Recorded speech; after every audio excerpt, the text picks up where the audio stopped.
warahmatullahi wabarakatuh. Perkenalkan, nama saya Awaluddin Azmi.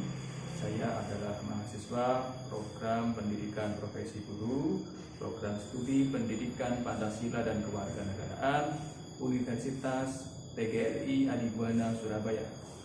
Pada hari ini saya akan melaksanakan uji kinerja PPG tahun 2021 angkatan yang keempat. Selamat menyaksikan. Bismillahirrahmanirrahim. Assalamualaikum warahmatullahi wabarakatuh. Waalaikumsalam warahmatullahi wabarakatuh. Selamat pagi anak. Pagi. Bagaimana kabarnya hari ini? Alhamdulillah. Alhamdulillah. Baik, sebelum kita memulai pelajaran pada pagi hari ini, mari kita berdoa terlebih dahulu. Silakan Mas Ibrahim menyiapkan kelasnya terlebih dahulu. Duduk siap gerak. Siap berdoa. Berdoa mulai. Bismillahirrahmanirrahim. Alhamdulillahi rabbil alamin.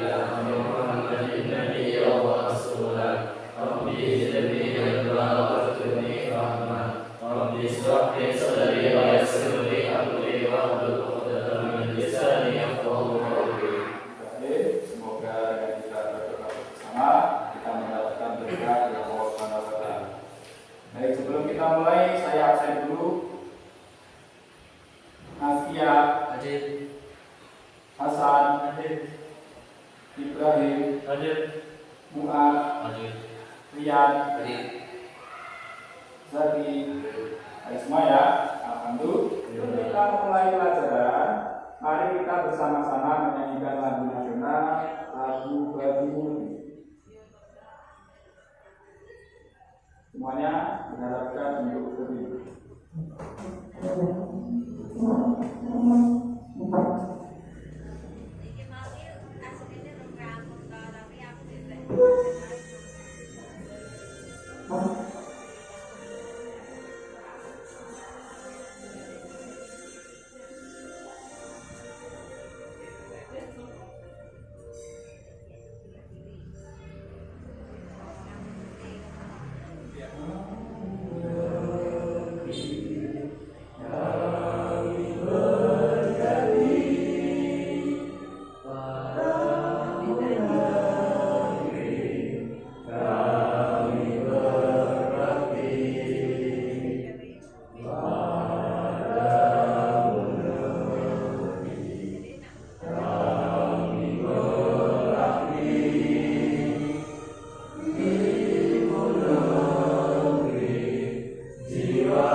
Silakan duduk kembali. Baik, sebelum kita memulai pelajaran, ada baiknya Bapak berikan dulu beberapa hal yang penting. Di antaranya kalian harus giat belajar, kemudian mengulang kembali materi yang sudah kita pelajari, jangan mudah menyerah. Insya Allah apa yang kita harapkan dapat tercapai. Allahumma amin. Anak-anak, sebelum kita mulai pelajaran, materi yang lalu apa anak? Materi kita yang akan kita bahas pada pertemuan di pagi hari ini yaitu tata kelola pemerintahan yang baik. Sebelum kita memulai pelajaran, akan saya bacakan tujuan pembelajarannya terlebih dahulu. Yang pertama, setelah menyimak pembelajaran dan memperhatikan video tentang tata kelola pemerintahan yang baik, peserta didik mampu menganalisis tata kelola pemerintahan yang baik dengan tepat. Yang kedua, setelah menyelesaikan pembelajaran tentang tata pemerintahan yang baik, peserta didik mampu merumuskan tata kelola pemerintahan yang baik dengan tepat. Masuk ke materi ya. Nah, coba perhatikan gambar apa yang anak? Apa? Kabinet Indonesia Maju. Ya, betul sekali. Ini adalah Kabinet Indonesia Maju. Kira-kira dalam gambar tersebut ada siapa saja? Presiden, wakil presiden, terus para menteri. Menteri itu statusnya sebagai apa?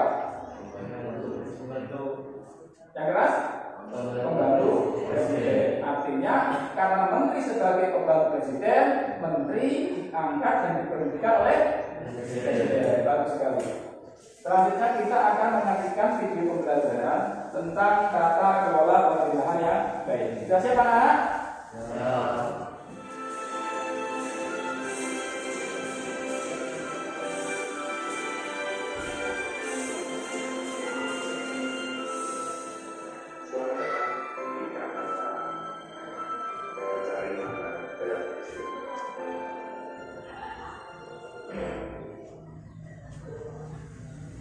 Saudara-saudara, di tengah upaya penanggulangan wabah COVID-19 dan penumpukan harapan menghadapi ketidakpastian, pada awal tahun 2021 ini ternyata dua indeks tata kelola kita jebol. Pertama, indeks persepsi korupsi (IPK) yang melorot dari 40 pada tahun 2019 menjadi 37 pada tahun 2002. Terima kasih sudah menyaksikan video ini. Baik, demikianlah video kita sudah saya tampilkan. Kira-kira video tadi tentang apa anak-anak? Politik, apa lagi? Tata kelola pemerintahan yang baik. Apakah dari video tadi tata kelola pemerintahan kita sudah baik? Belum. Alasannya apa? Masih banyak korupsi, apa lagi? Kurang demokratis. Nah, untuk mengatasi itu kira-kira caranya bagaimana? Pendidikan, apalagi caranya? Organisasi, mungkin apa lagi? Aspirasi. Nah, jadi di sini pada konsep tata kelola pemerintahan yang baik itu harus menciptakan masyarakat yang demokratis yang pertama. Kemudian juga harus menciptakan yang namanya pemberantasan korupsi. Karena pemberantasan terhadap korupsi ini penting. Mengapa penting? Karena dengan kita memberantas korupsi, berarti nanti pembangunannya akan berjalan dengan lancar. Karena beberapa alokasi dana itu nanti akan berjalan lancar, jika uangnya tidak dikorupsi. Maka pemberantasan korupsi ini menjadi sangat penting. Nah, dengan menciptakan pemberantasan korupsi, kemudian menciptakan pemerintah yang bertanggung jawab, yang akuntabilitas, ya, kemudian menerapkan demokrasi kepada seluruh masyarakat berpartisipasi, maka harapannya apa? Akan menciptakan good governance atau pemerintahan yang baik. Nah, coba anak-anak, ini gambar apa? Penilaian kinerja menteri. Kira-kira dari situ kinerja menteri-menteri kita sudah optimal belum? Belum. Mengapa belum optimal? Pak Mas Rian? Karena hasil penilaiannya belum maksimal berdasarkan survei. Ya, bagus sekali. Jadi kalau kita lihat dari penilaian kinerja menteri yang ada, masih di taraf yang sedang atau dalam rata-rata. Itu artinya apa? Masyarakat belum puas, karena ini kan berdasarkan hasil dari para responden ya. Nah, mereka melakukan survei. Hasilnya di sini beberapa menteri dalam kabinet Indonesia Maju itu belum mendapatkan penilaian yang memuaskan, sehingga perlu adanya peningkatan. Yaitu tentang apa, anak? Good governance. Good governance itu artinya apa? Asas pemerintahan yang baik. Jadi good governance itu berasal dari kata good yang artinya baik dan governance yang artinya kepemerintahan. Jadi good governance artinya apa? Yaitu proses penyelenggaraan kekuasaan negara dalam melaksanakan penyediaan publik and service. Nah, jadi dalam hal ini pelayanan terhadap masyarakat, terhadap warga negara itu diutamakan dari mereka yang berkuasa dalam pemerintahan. Maka nanti akan kita yang namanya good governance atau asas pemerintahan yang kita akan mempelajari tentang prinsip pemerintahan yang baik. Setidaknya ada beberapa prinsip pemerintahan yang baik di sini. Yang pertama apa, anak? Akuntabilitas. Akuntabilitas itu apa? Suatu bentuk pelaksanaan pemerintahan yang bertanggung jawab. Itu adalah yang namanya akuntabilitas. Yang kedua, transparansi. Apa maksudnya transparansi? Pemerintahan yang terbuka. Coba Mas Mas, apa itu transparansi? Adalah seluruh informasi tentang pemerintah yang terkait dan jujur sehingga dapat dipengaruhi, diakses, dan dimanfaatkan oleh masyarakat. Transparansi itu di mana pemerintah itu membuka akses ya bagi masyarakat sehingga masyarakat bisa mendapatkan informasi. Selanjutnya yang ketiga apa? Keterbukaan atau partisipasi masyarakat. Coba Mas Hasan apa? Pengertian yang ketiga?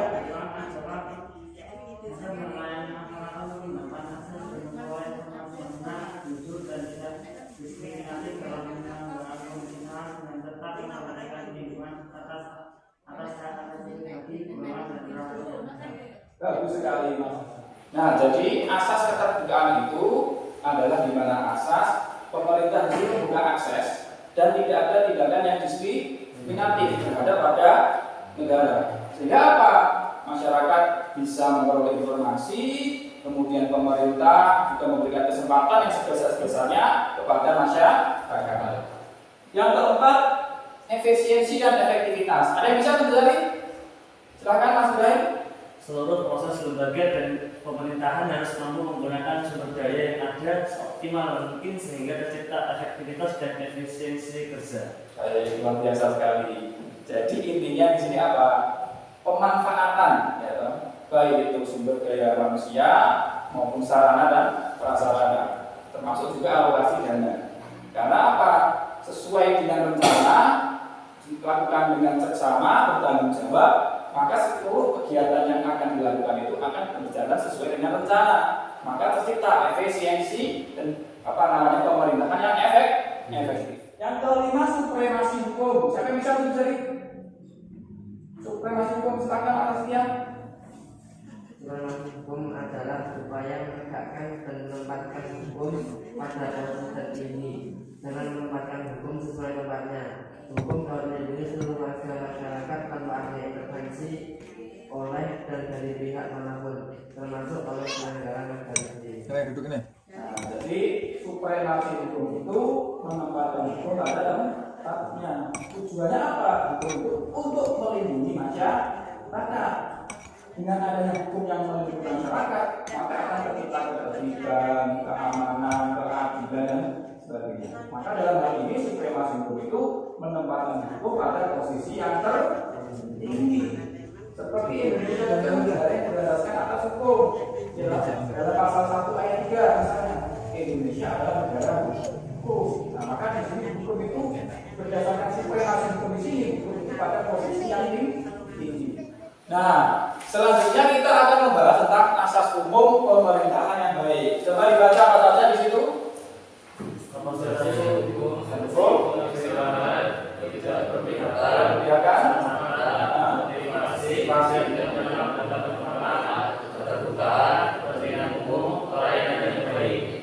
Luar biasa.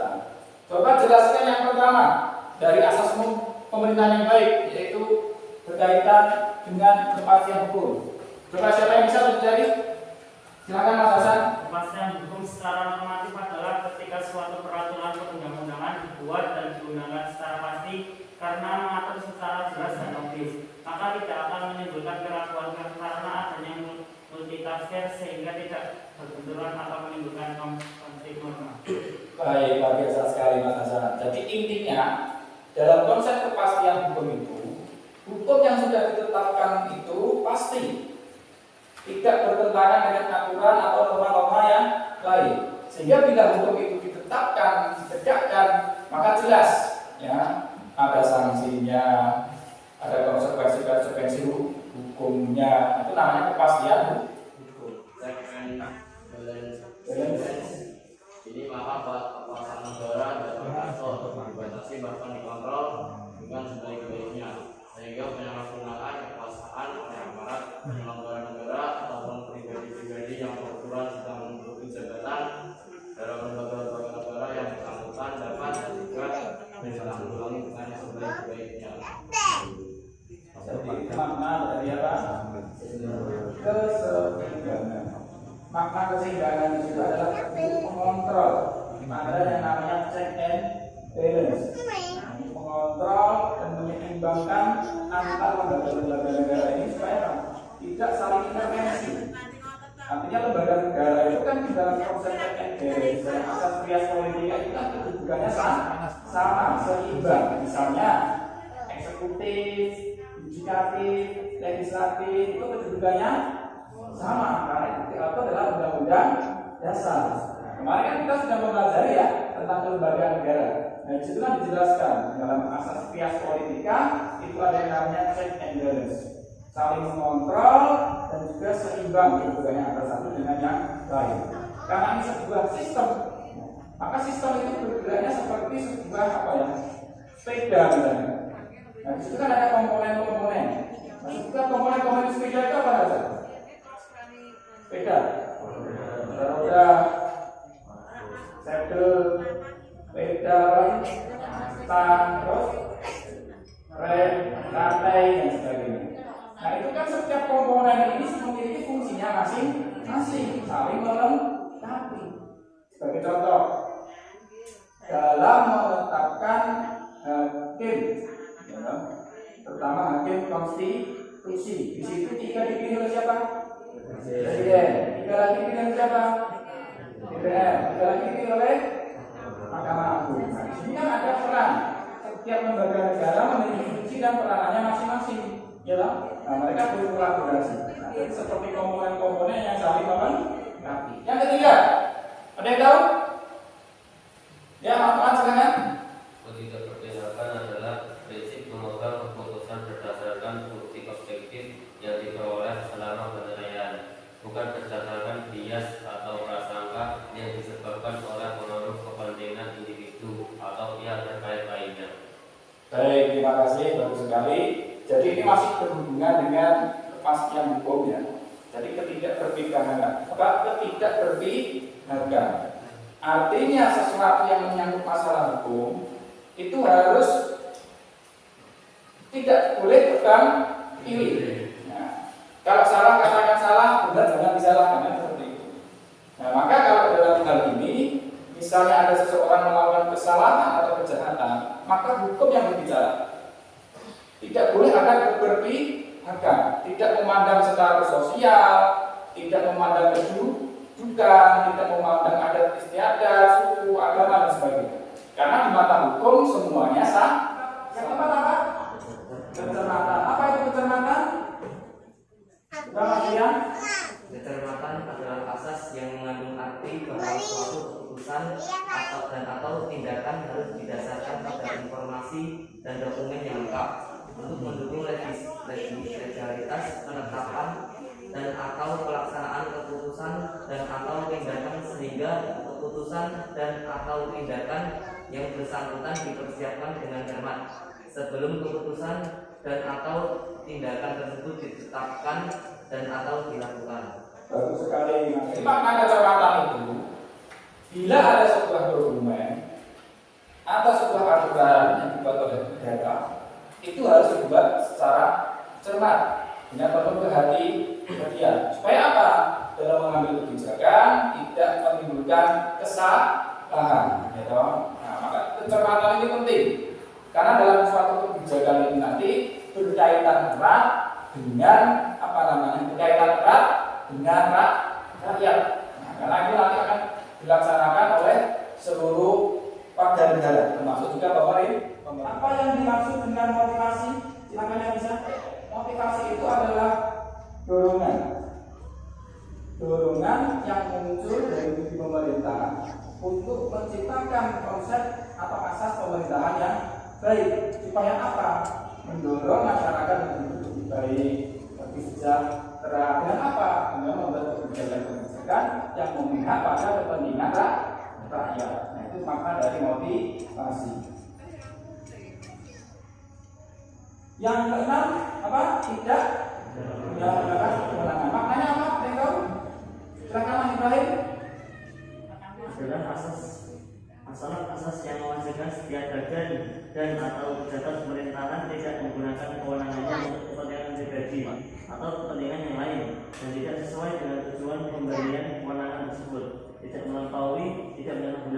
absen atau tidak memperlakukan kewenangan. Contoh, bila seorang pejabat itu sudah punya jabatan, nah, dalam artian dia tidak boleh melakukan yang namanya apa? Menyalahgunakan kewenangan.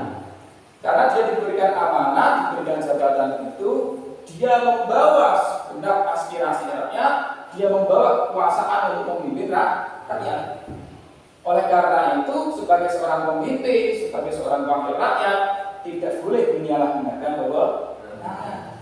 Nah, dia tidak boleh mencampur adukan kewenangan dan menyalahi kewenangan itu sendiri. Contohnya apa menyalahi kewenangan? Ya, contohnya apa, Mas? Korupsi. Nah, itu adalah salah satu bentuk penyalahgunaan kewenangan. Nah, itulah mengapa dikatakan korupsi itu menghambat pembangunan secara nasional. Ini diharapkan bisa ditekan sehingga terwujud apa pemerintahan yang baik. Selanjutnya apa? Keterbukaan. Maknanya apa keterbukaan?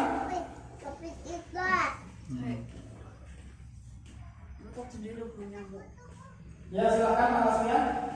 Keterbukaan adalah asas yang melayani masyarakat untuk mendapatkan akses dan informasi yang benar, jujur dan tidak diskriminatif dalam penyelenggaraan pemerintahan dengan tetap memperhatikan perlindungan atas hak asasi pribadi, golongan dan negara.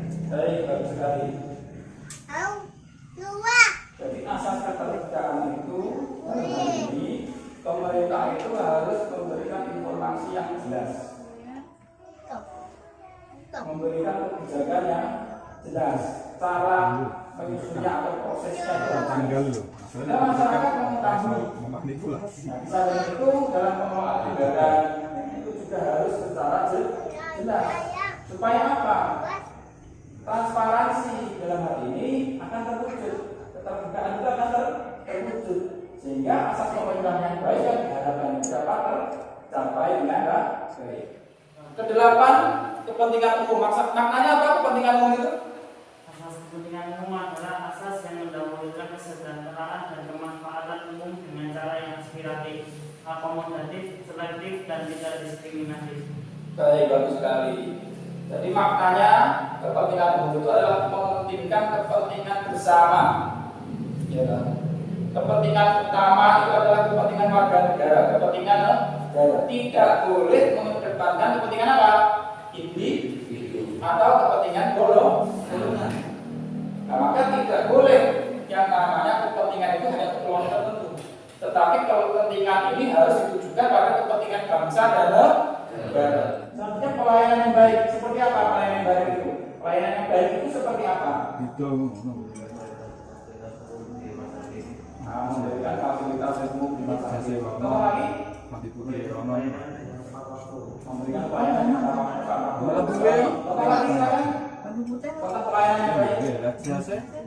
Sehingga mengenai pakai apa foto? Maka ada lagi kalau bisa menjawab tentang pelayanan yang baik itu seperti apa?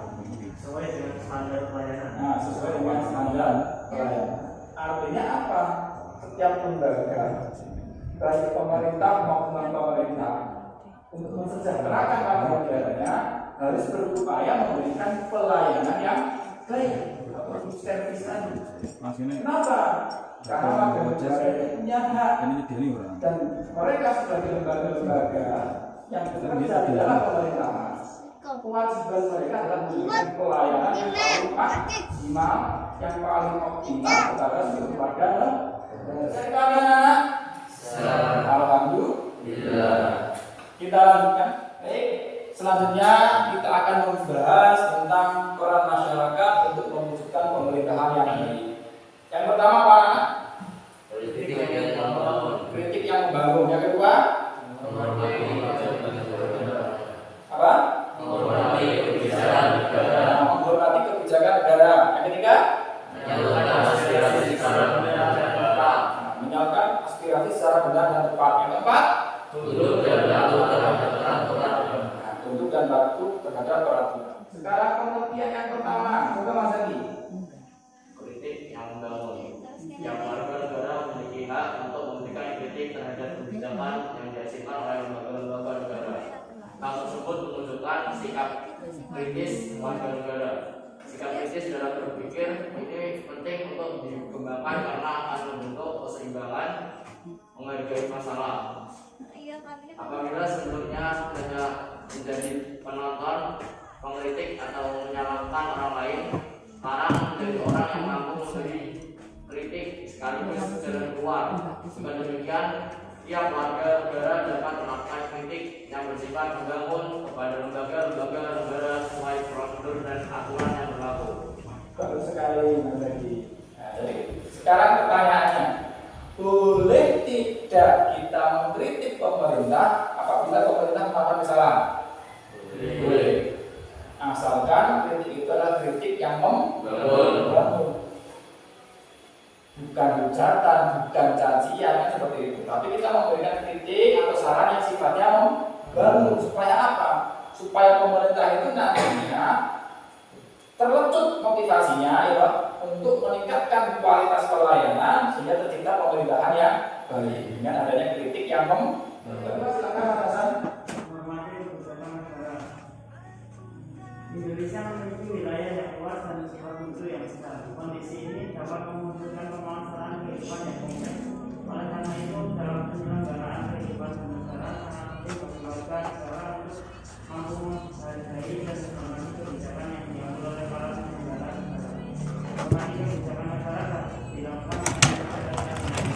Sebagai contoh, taat membayar pajak dan taat melawan Bisa contohkan kayak ini ya. Contoh apa? Kebijakan taat pada kebijakan negara. Contohnya apa? Membayar pajak tepat waktu. Contoh lain apa? Mentaati aturan lalu lintas. Contoh yang lain? Taat pada setiap norma-norma yang berlaku baik di dalam masyarakat atau dalam kehidupan bernegara. Misalnya mentaati norma agama, norma kesopanan, norma kesusilaan, bahkan norma hukum. Ketika silakan Mas Rian bacakan. Menyalurkan aspirasi secara benar dan tepat.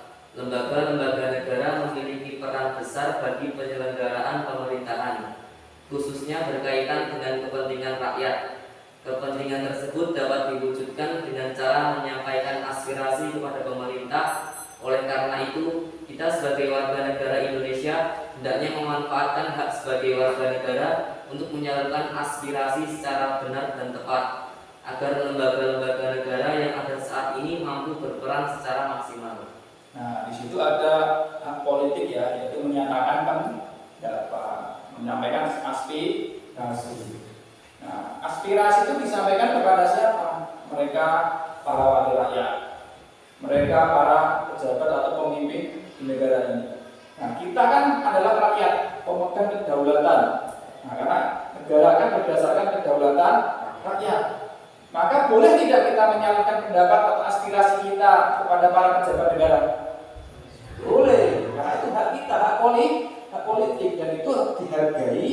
Nah, dan mereka yang berada di atas sebagai pejabat, sebagai wakil rakyat, sebagai pemimpin di negara ini harus menjalankan amanah, harus menjalankan sesuai dengan apa yang disebut sebagai aspirasi rakyat.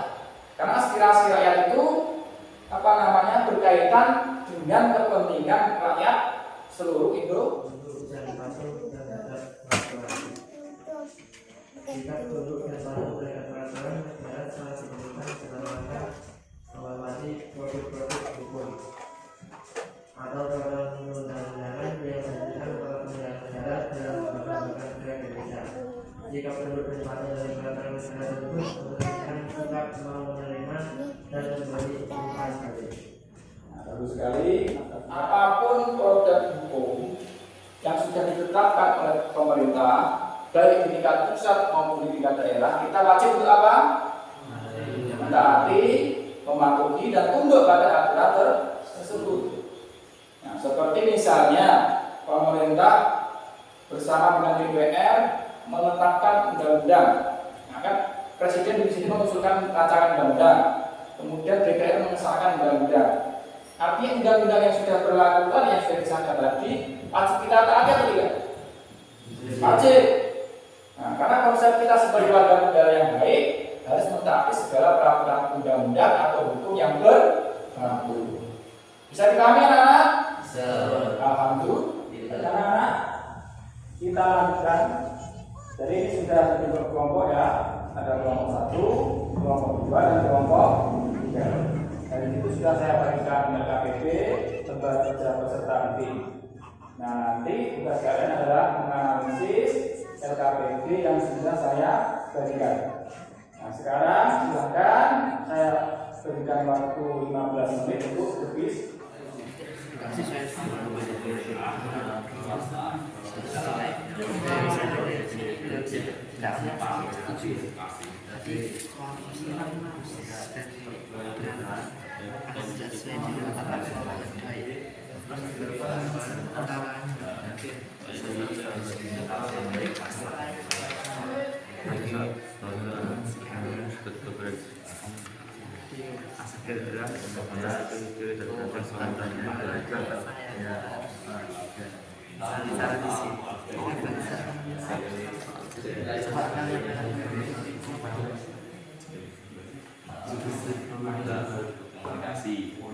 Komunikasi yang ini adanya jaringan multisistem pemerintah swasta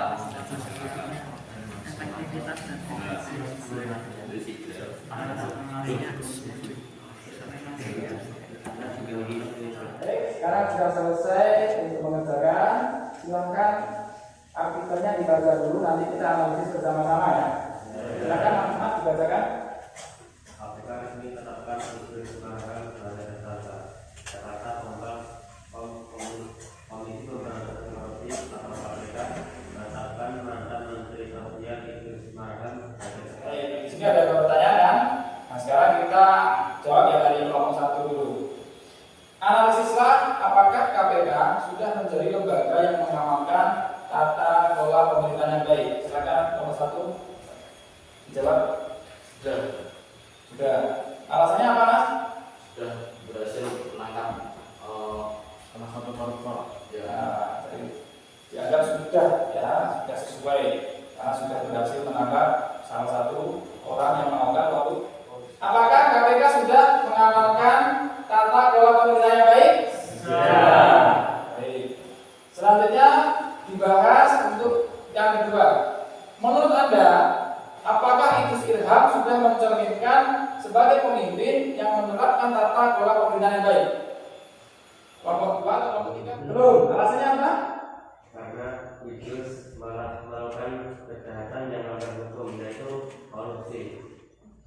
Nah, jadi Idrus Irham dianggap belum mencerminkan sebagai sosok ya seorang pemimpin karena dia menjabat sebagai menteri, namun justru dia malah korupsi.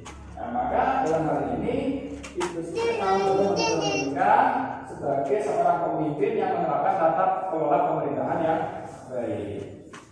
Tepuk tangan semuanya. Baik, demikianlah hasil diskusi kita. Luar biasa sekali. Tepuk tangan untuk semuanya.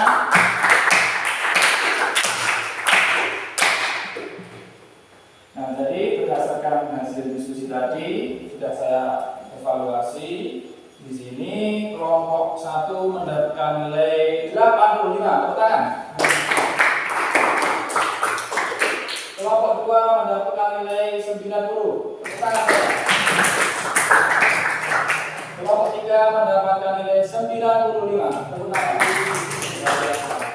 Bapak yakin suatu saat kalian adalah calon pemimpin di kemudian yang hari. Nah, karena pada tahun 2045 kalian adalah generasi emas yang akan membawa Indonesia menjadi semakin maju. Semuanya pasti bisa. Nah, sebelum kita menutup pembelajaran, akan Bapak bacakan beberapa rangkuman atau kesimpulan pada kegiatan pembelajaran di pagi ini. Yang pertama adalah pengertian dari good governance.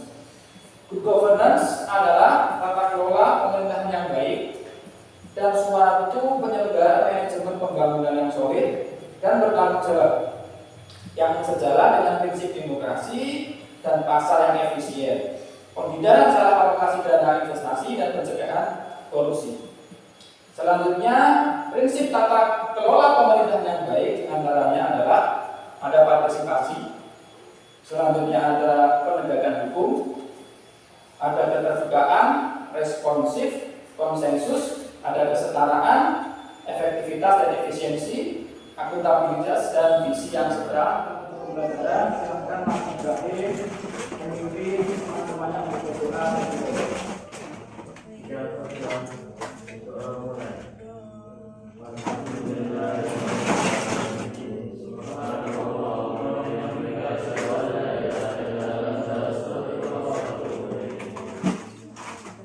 Demikianlah pembelajaran kita pada siang hari ini.